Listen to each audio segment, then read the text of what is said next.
আসসালামু আলাইকুম ওয়া রাহমাতুল্লাহি ওয়া বারাকাতুহু। আমি আজকে আপনাদের সামনে একটি বিষয় নিয়ে আলোচনা করব, তা হলো রাজনৈতিক বিষয়।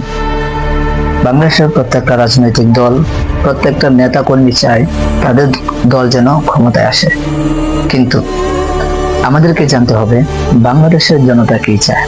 বাংলাদেশের জনতা চায় তারা যেন নিরাপদে বাঁচতে পারে, তারা চায় যেন নিরাপদে ভ্রমণ করতে পারে, এবং তারা চায় বাংলাদেশে যেন কোরআনের আইন অনুযায়ী বাংলাদেশটা পরিচালিত হয়। হেফাজত, চরমনায় জামাত ইসলামী এবং বিএনপি যেই দলই ক্ষমতায় আসুক না কেন, আমরা চাইব তারা যেন বাংলাদেশের প্রত্যেকটা নাগরিকের ইচ্ছা পূরণ করে এবং তারা যেন বাংলাদেশে কোরআনের আইন চালু করে।